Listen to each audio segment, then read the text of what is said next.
This is the training video for Lesson 4 of Care, Emotions and Feelings.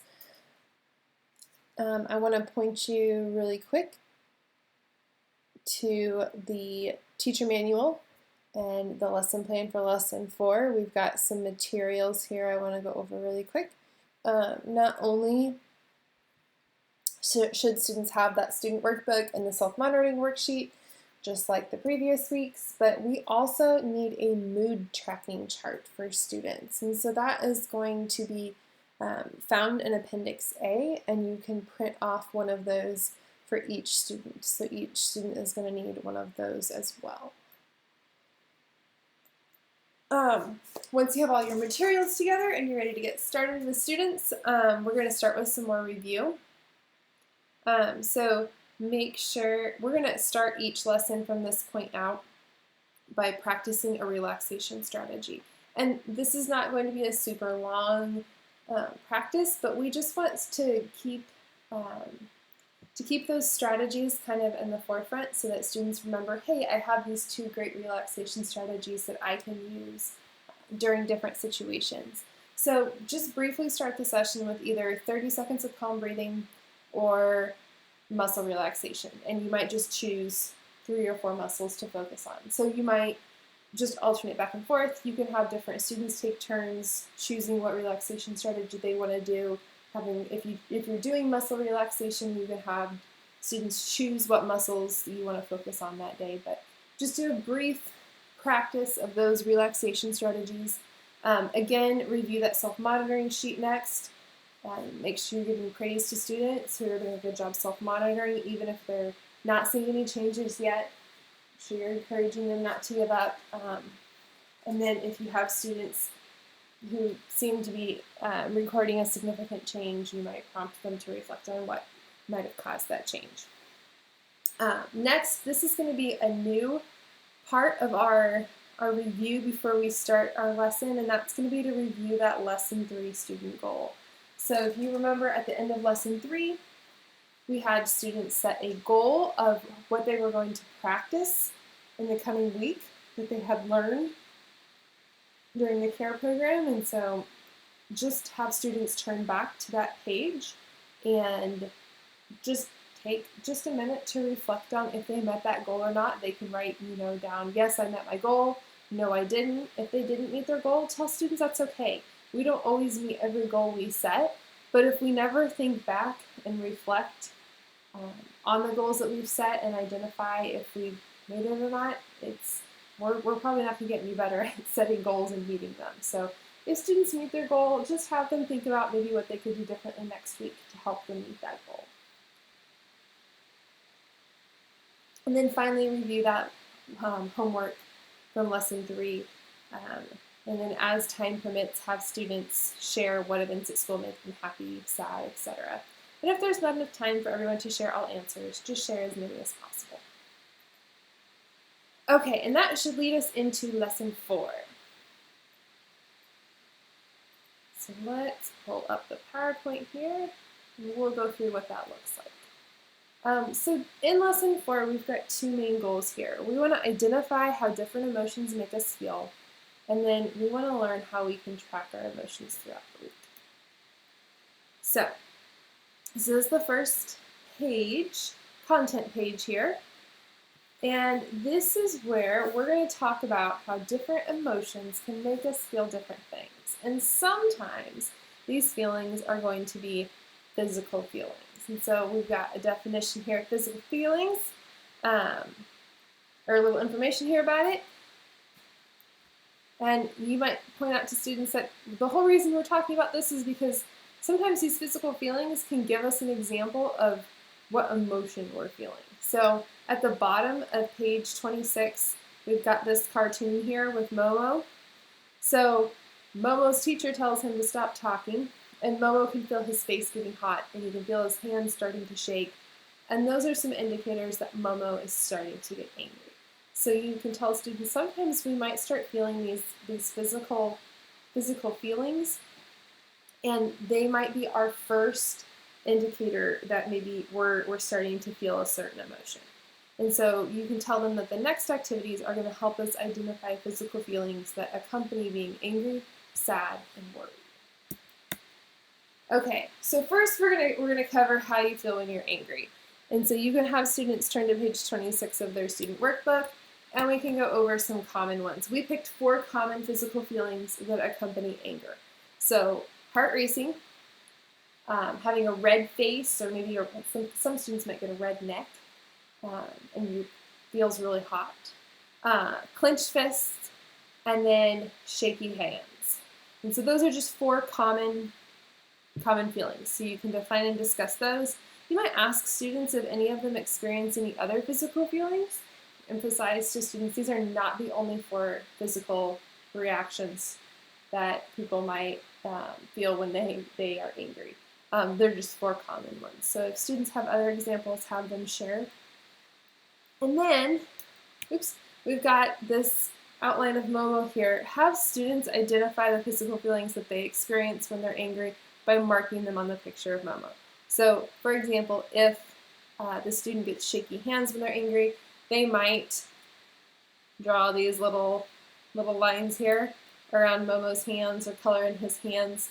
The whole point of having them put a symbol or identify it on the picture of Momo is then to just further connect that this is the part of the body that they're going to start experiencing that physical feeling.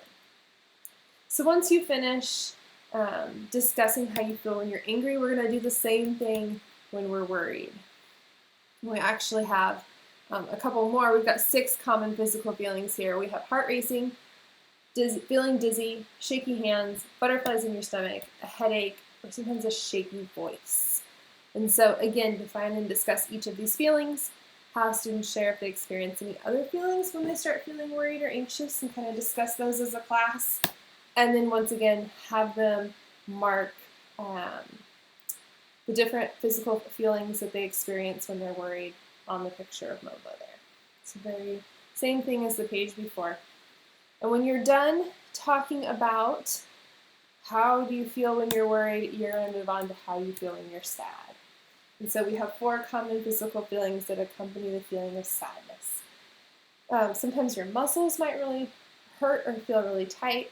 Sometimes you might get really tired, especially for no reason. You might have a headache. And then sometimes it feels like your heart is just hurting.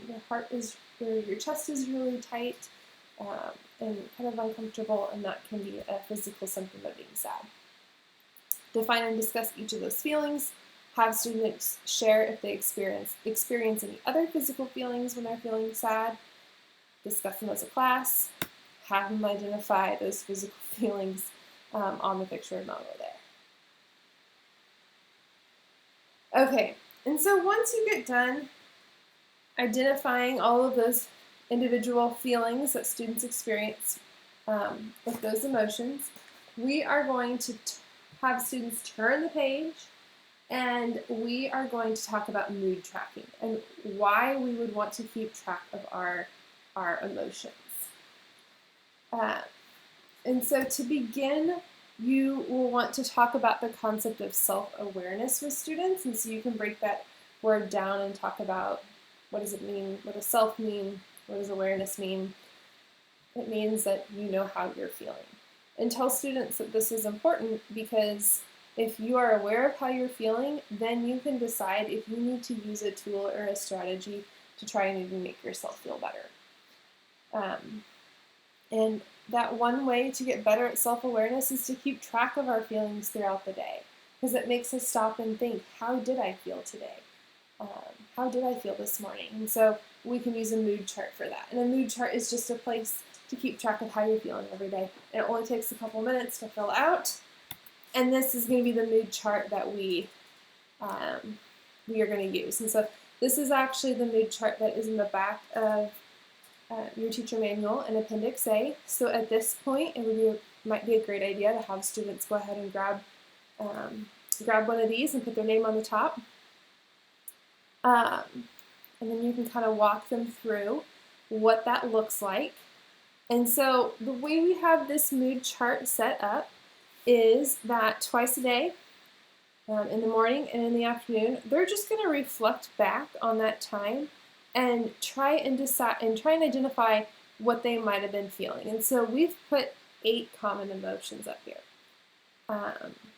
Not that these are the only 8 that maybe they felt, but we picked the 8 that we thought would happen the most. And if they're tracking Monday morning's moods, and before lunch they stop and pull this out to reflect, and they were happy, angry, and bored that morning, they're going to put an X or a check mark in each of those boxes. So you can tell students they might feel multiple emotions in the morning, and that's okay. And then if they can remember anything that happened that really made them happy or maybe what made them angry, they can jot that down there. Sometimes students might not really remember what happened or be able to connect that, and that's okay. We have this here so students can kind of start trying to think about, well, what made me happy, what made me angry. And they also don't have to write a lot there in those what happened box. I mean, they could write 1 or 2 words just to kind of jog their memory on, oh yeah, that was why I got angry. Let students know we're going to do this for the entire week. This might be a really great thing to add to as part of as an activity for the students to also do when they're doing their self-monitoring. They can do kind of all of this at once.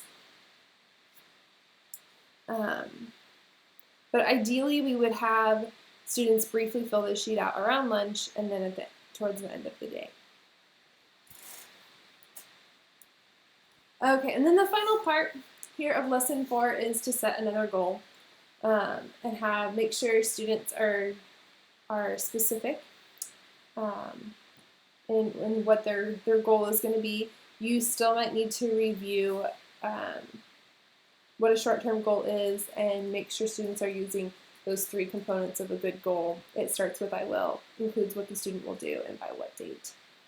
And then have students set a goal to practice something they've learned in lesson 4 and identify steps to take to reach their goal. So, I mean, this week's goal could be as simple as I will fill out my mood chart twice a day for this week.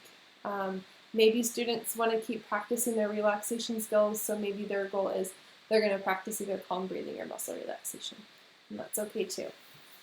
If they want to go back a week and really practice some of those skills. Maybe they want to identify their physical feelings when they're mad this week. So that is for you guys to come up with, but again, make sure you're filling out the my goal and the steps you can take to reach your goal. Remember, this is going to be this part down here when we reflect on if we met our goal. That's going to be discussed at the beginning of lesson 5. And once students have their goal set, they are done. You can briefly review lesson 4 homework. Just having students identify things that have made them happy, sad, mad, and worried during the week, and so they can fill that out. And then don't forget to send home that parent letter. And that is all we have for lesson 4.